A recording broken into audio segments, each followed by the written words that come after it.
Hello, my name is Davis Spinger, and let's talk about pairs of lines in 3 dimensions.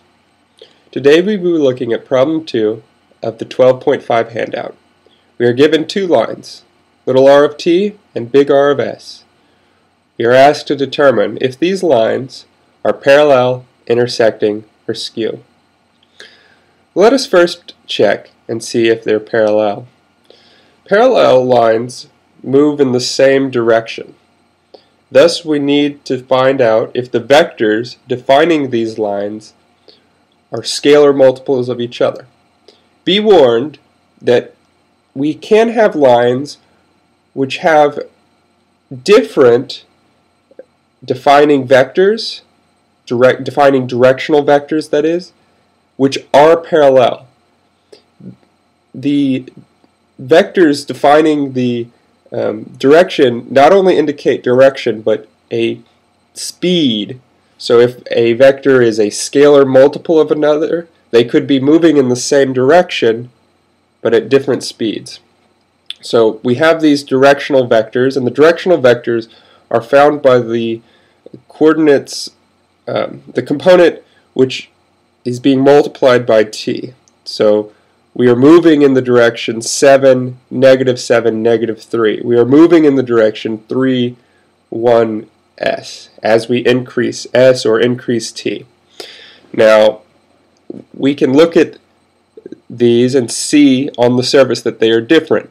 But how do we know if they're scalar multiples of each other? Well, we can look at the ratio of each coordinate.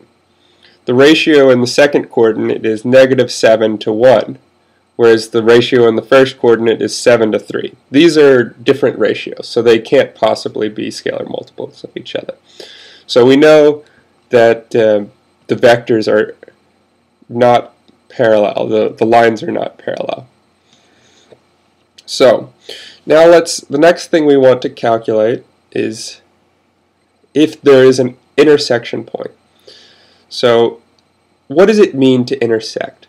Well, we have these 2 lines and they exist on this point. Well, this line, little r of t, moves along this line and we'll arrive at this point at a time t, and big R of s will arrive at this point here at some time s.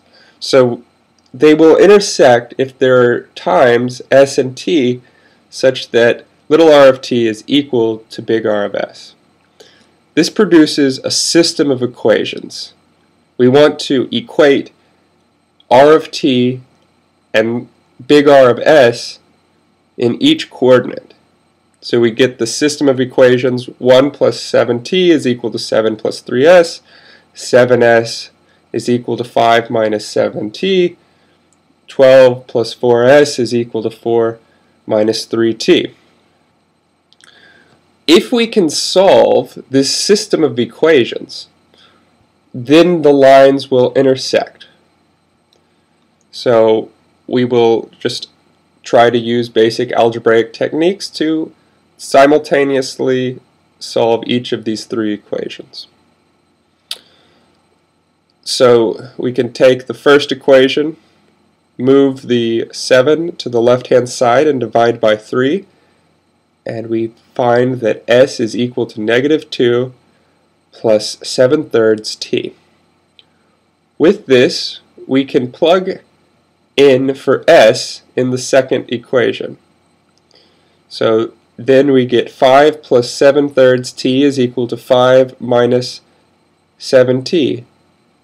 After adding 7t to both sides and subtracting 5 from both sides, we get that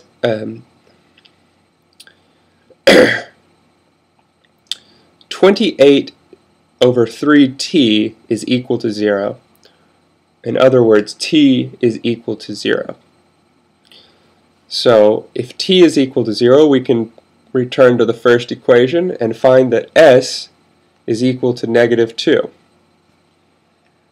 So do we have a intersection point when we look at r of 0 and big R of -2? R of 0 is easy to calculate. It is just 154, and it's a little bit more work to calculate big R of negative 2, but it turns out that this point is also 1, 5, 4. Thus we have an intersection point, and the two lines are intersecting. Thank you for watching, and as always, if you have questions, you can leave a comment below or email me at binger@math.ohio-state.edu. Thank you, and have a good evening.